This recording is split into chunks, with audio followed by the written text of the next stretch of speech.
14 février 2009, expérience 140, le monde vu par les maîtres. Donc aujourd'hui on est allé au restaurant avec ma femme pour fêter la Saint-Valentin. Mes maîtres m'ont expliqué qu'après la journée et la nuit assez perturbantes, ils me laissent un peu tranquille aujourd'hui et qu'ils allaient me permettre de voir le monde par leurs yeux à eux. Depuis la transformation d'hier, il se passe quelque chose de très étrange. En fait, si je ne vois pas la lumière, je sens une présence partout sur moi, comme si mon corps se tenait dans les bras du Père. Je commence à parler comme eux, mais bon, je reconnais qu'il n'y a pas de meilleur mot pour décrire le sentiment de sécurité que j'éprouve dans cet état. Et je dirais même comme si mon corps était constitué du Père lui-même. Peut-être que c'est un corps de lumière comme le leur qu'ils sont en train de créer. J'avoue que je n'en sais rien, mais je me sens vraiment bizarre, bien, mais bizarre en ce moment. Donc alors que nous arrivons au restaurant, nous nous installons. Je repère une femme âgée assise seule qui boit coupe de champagne sur coupe de champagne. En fait, elle est seule le jour de la Saint-Valentin et je sens une certaine souffrance par le troisième œil. D'autres personnes sont installées à notre droite. L'une d'entre elles n'arrête pas de tousser. Immédiatement, je perçois que quelque chose ne passe pas dans sa vie. Le serveur passe. C'est un jeune. Je perçois qu'il a des soucis d'argent en ce moment et qu'il est embêté. Aussitôt les maîtres font monter mon degré de perception d'un cran. J'ignore comment, mais ils commentent ce qu'ils voient et pendant qu'ils le font, je le perçois aussi. Aussitôt les gens me paraissent différents, comme si je voyais une part d'eux joyeuse et lumineuse, bien plus réelle que ce que ma perception m'a montré jusque-là. En fait, la dame seule ne sait pas quelle expérience elle veut vivre maintenant, et donc elle a demandé au père de voir différents cas de figure. Et en fait, elle n'en perd pas une miette. Va-t-elle rester seule, trouver une meilleure amie, comme les deux dames âgées assises à côté, ou bien se mettre en couple, comme un couple âgé situé non loin, toujours dans son champ de vision? Je peux sentir son esprit divin se régaler du spectacle et préparer sereinement sa prochaine expérience. La personne qui tousse va régler un problème important, son esprit divin se réjouit à l'avance de ce qu'elle va obtenir et de l'avancée qu'elle va faire sur la voie qu'elle a choisie. Le serveur a demandé au père de l'aider, et cet après-midi, tout le monde va lui laisser un gros pourboire. Il va faire une expérience qui semble réjouir tout le monde à l'avance. D'ailleurs, mes maîtres me disent de lui laisser tout ce qu'il y a dans mes poches. Alors que je me demande si c'est raisonnable, il coupe court en disant « Le Père veille sur toi, tu ne manqueras jamais de rien. Tu peux vider tes poches sans arrière-pensée. » Et le pire, c'est que je sens que c'est vrai, et la présence rassurante et aimante du Père en moi.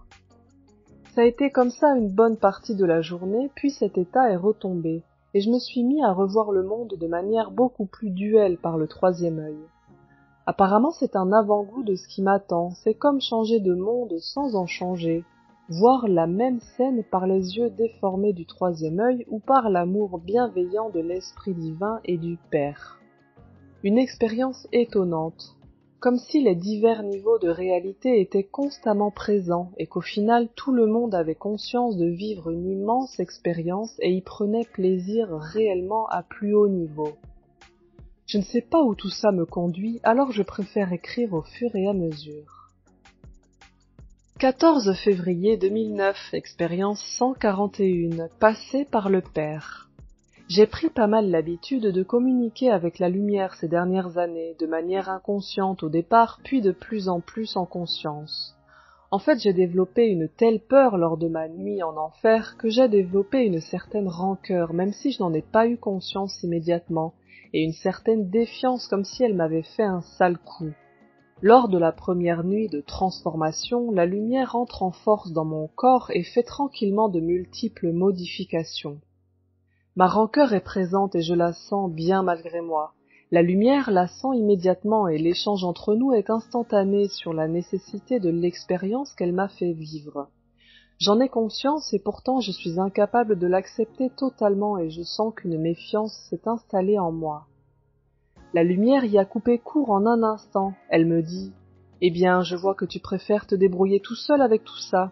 Aucun problème, je te laisse les commandes de ton corps. » Et immédiatement je me suis senti pris dans un maelstrom de forces énergétiques démesurées. L'énergie a commencé à jaillir en force n'importe comment dans tous les sens. J'ai réalisé à quel point nous sommes la rencontre de forces démesurées parfaitement calibrées qui nous anéantiraient en un instant si elles n'étaient pas maîtrisées de manière totalement précise et incompréhensible pour moi.